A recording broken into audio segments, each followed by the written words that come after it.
ঠিক তখনই সেখানে এক ভয়ঙ্কর সাদা হায়না একটি গরুকে টানতে টানতে নিয়ে আসে।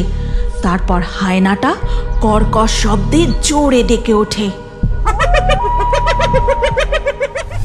চল কপিলা, আজ তোকে নিয়ে সুন্দরবনের জঙ্গলের ভিতরে যাই।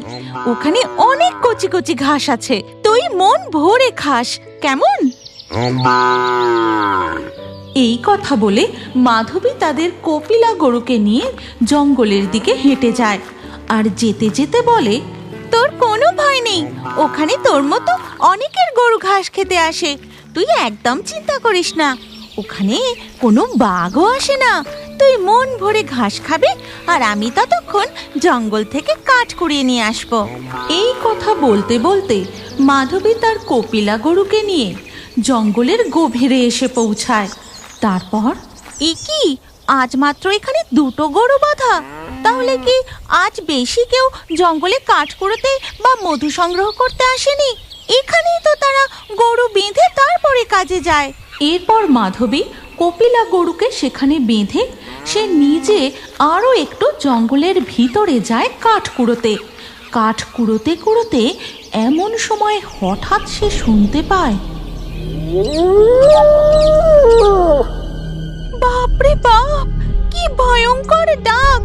এটা তো হায়নাদের ডাক। মনে হচ্ছে আশেপাশেই কোথাও তারা আছে। আমার এখানে একা একা কাঠ কুড়োনো ঠিক হবে না, ওদিকে কপিলাও একা। আমি তাড়াতাড়ি কাঠের বোঝাটা বেঁধে ধবলকে নিয়ে বাড়ি ফিরে যাই।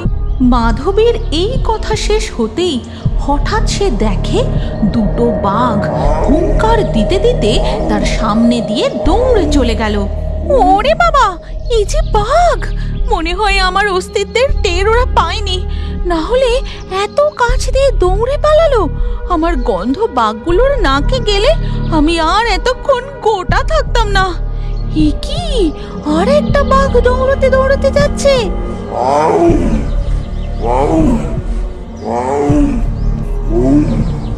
ওদিকে দেখা যায় মাধবী যেখানে তার কপিলাকে বেঁধে এসেছিল সেখানে একটা বাঘ গরু শিকার করার জন্য বাঁধা ওই তিনটে গরুর দিকে ধীরে ধীরে এগোচ্ছে।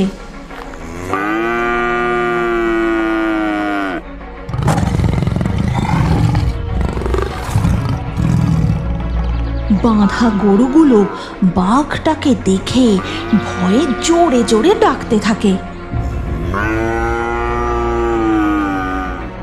বাঘটা গরুগুলোর আশেপাশে ঘুরতে থাকে। তিনটে গরুর মধ্যে কোনটা ছেড়ে কোনটা সে ধরবে যেন তারই নির্ণয় করছে।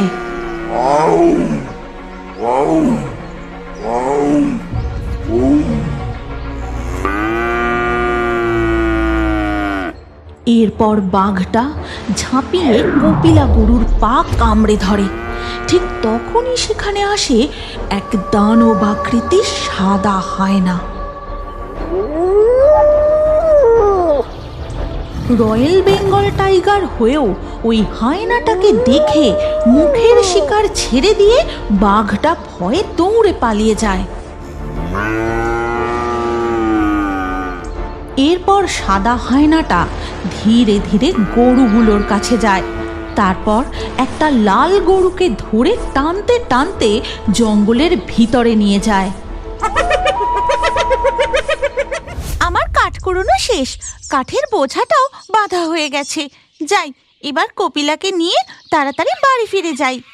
এই কথা বলে মাধবী তার কপিলা গরুর কাছে যেতেই সে চমকে ওঠে, মাথা থেকে কাঠের বোঝা পড়ে যায়। এ কি রে কপিলা, তোর পায়ে কি হয়েছে? আর একটি গরুই বা কোথায় গেল? বুঝেছি, এখানে নিশ্চয়ই বাঘ এসেছিল।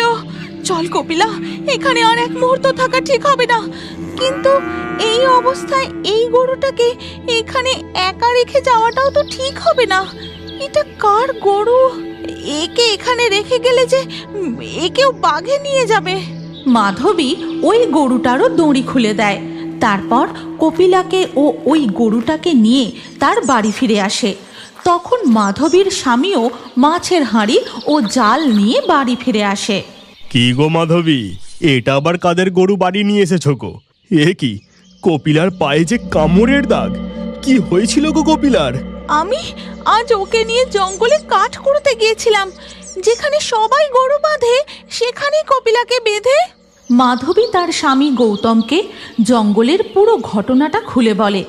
সব কিছু শুনে গৌতম বলে, গিন্নি, আজ তোমার ভাগ্য খুব ভালো ছিল গো, না হলে আজ তুমি, কপিলা, এই গরু কেউই প্রাণে বেঁচে ফিরে আসতে পারতে না গো।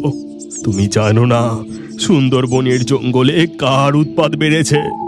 জঙ্গলে আবার কিসের উৎপাত শুরু হলো গো? কোনো ডাকাত দল নাকি? তবে বলি শোনো গিন্নি, আজ আমি গিয়েছিলাম কালিন্দির খাঁড়িতে মাছ ধরতে। সেখানে সবাই যেতে সাহস করে না, তাই মাছও ভালো পাওয়া যায়। গৌতম মাধবীকে পুরো ঘটনাটা বলতে থাকে। আজ বেশ অনেকগুলো মাছ পেয়েছি, হাঁড়ি পুরো ভর্তি হয়ে গেছে। যাই একটু এইখানের জঙ্গলের ভেতরটা গিয়ে দেখি, যদি কোনো মৌমাছির চাক থাকে তাহলে মধু ভেঙে বাড়ি নিয়ে যাব। গৌতম নদীর পাড়ে তার নৌকা রেখে জঙ্গলের ভিতরে যায় মধু সংগ্রহের খোঁজে। না, এখানে মৌমাছির একটা চাকও চোখে পড়ছে না। যাই আর একটু ভিতরে গিয়ে দেখি। এই কথা বলে গৌতম জঙ্গলের আরো ভিতরে যায়। তখনই হঠাৎ তার চোখে পড়ে দুটি বাঘ মাটিতে লুটিয়ে পড়ে আছে। ওরে বাবারে, এই যে বাঘ, কিন্তু ও এভাবে মাটিতে পড়ে আছে কেন? এ কি, ওর গায়ে যে দেখছি আঁচড়ের কামড়ের দাগ। বাঘের আবার এই অবস্থা কি করে হলো? ঠিক তখনই সেখানে এক ভয়ঙ্কর সাদা হায়না একটি গরুকে টানতে টানতে নিয়ে আসে। তারপর হায়নাটা কর্কশ শব্দে জোরে ডেকে ওঠে। হে ভগবান, এই যে সাদা হায়না, তার মানে এই হায়নাই এই দুটো বাঘের এই অবস্থা করেছে। এবার আমি কি করি? এক্ষুনি আমাকে এখান থেকে পালাতে হবে।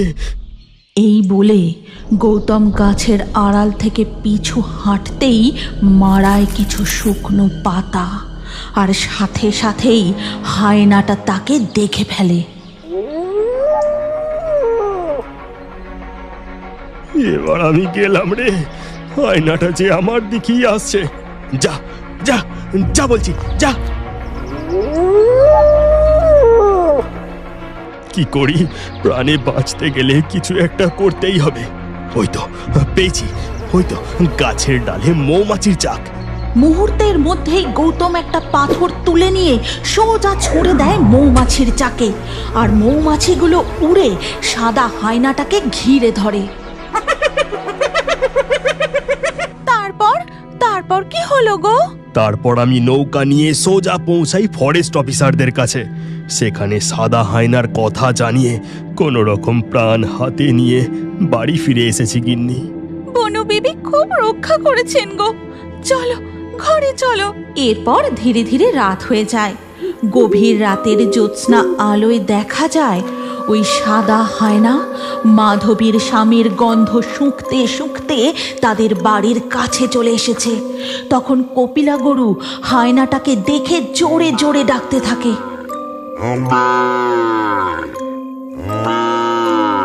ওই গো, উঠো না, দেখো তো আমাদের কপিলা গাই এত ডাকাডাকি করছে কেন? কোনো কি চোর ডাকাত এলো নাকি? হ্যাঁ, তাই তো, যাই গিয়ে দেখে আসি। এই বলে গৌতম দরজা খুলে উঠানে বেরিয়ে দেখে কোথাও কিচ্ছু নেই। তারপর গোয়াল চালার কাছে এগোতেই গরুটা আবার জোরে জোরে ডাকতে শুরু করে। কি হলো রে কপিলা, এই মাঝরাতে তুই এত জোরে জোরে ডাকছিস কেন? হায়নাটা লুকিয়েছিল, এবার পিছন দিক থেকে ধীরে ধীরে গৌতমের দিকে এগোতে থাকে। আর এই দেখে কপিলা। চুপ কর কপিলা, চুপ কর, এত ডাকিস না। তোর খিদে পেয়েছে নাকি? গৌতম বুঝতেও পারে না যে ওই সাদা হায়না তাকে শিকার করার জন্য একদম তার পিছনে চলে এসেছে। কপিলা এত তো ডাকাডাকি করে না, আশপাশটা একটু ভালো করে দেখি তো।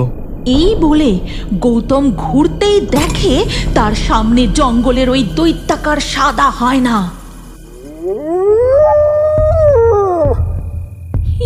এটা যে ওই হায়নাটার ডাক। বাঁচাও বাঁচাও মাধবী! সর্বনাশ! তবে কি ওই হায়নাটা? না না না, এটা হতে পারে না। এই বলে মাধবী সঙ্গে সঙ্গে ঘর থেকে বেরিয়ে আসে আর দেখে ওই সাদা হায়নাটা তার স্বামীর পা ধরে টেনে হিঁচড়ে জঙ্গলের দিকে নিয়ে যাচ্ছে। কে কোথায় আছো? বাঁচাও বাঁচাও! হায়নাতে যে আমার স্বামীকে টেনে নিয়ে গেল। বাঁচাও, কেউ ওকে বাঁচাও। এরপর ওই হায়নাটা গৌতমকে নিয়ে জঙ্গলের গভীরে মিলিয়ে যায় আর মাধবী কাঁদতে কাঁদতে তাদের উঠানে বসে পড়ে। হয় না, আমি তোকে ছাড়বো না। এর প্রতিশোধ আমি নেবই। আপনারা যদি এই গল্পের পরবর্তী পর্ব দেখতে চান তাহলে বাঁদিকে চ্যানেলের লোগোর উপর ক্লিক করলে আপনারা সুন্দরবন কার্টুন নামে একটি নতুন চ্যানেল দেখতে পাবেন। সুন্দরবন কার্টুন চ্যানেল এবং গোভূতের কার্টুন চ্যানেলটি এক্ষুনি সাবস্ক্রাইব করে নিন। এই গল্পের পরবর্তী পর্ব আমরা সুন্দরবন কার্টুন চ্যানেলে পোস্ট করব। আমরা 50,000 সাবস্ক্রাইবারের টার্গেট নিচ্ছি, তাই আপনারা চ্যানেলের লোগোতে ক্লিক করে চ্যানেল দুটি সাবস্ক্রাইব করে নিন। হয়তো আপনি জানেন না, আপনি যদি আমাদের গোভূতের কার্টুন চ্যানেলটি সাবস্ক্রাইব করে আপনার নাম কমেন্টে লেখেন, তাহলে আপনার নাম আমাদের কার্টুন ভিডিওতে দেখানো হয়। হ্যাঁ হ্যাঁ, সবাই জানে। এবার তুই চুপ কর, আমাকে নামগুলো বলতে দে। আজকের লাকি ড্রয়ে জেতা নামগুলি হলো রূপু, সৌভিক, ঋত্বিক, তমাল, দিয়া, সপ্তমী, অনিক, সুমাইয়া, নূপুর, সন্দীপ, সোনালি, মাইনুদ্দিন, ইরা, বিজয়, ইন্দু। কার্টুন ভিডিওতে আপনার নাম দেখতে চাইলে শুধু নাম লিখলে হবে না, আমাদের গোভূতের চ্যানেলটি এক্ষুনি সাবস্ক্রাইব করে নিন। আর স্ক্রিনের উপরে আসা এই পরবর্তী ভিডিওটি চালিয়ে সেখানেও আপনার নাম কমেন্ট করতে পারেন। আজকে আমাদের এই গল্প এখানেই শেষ হলো। দেখা হচ্ছে পরবর্তী ভিডিওতে।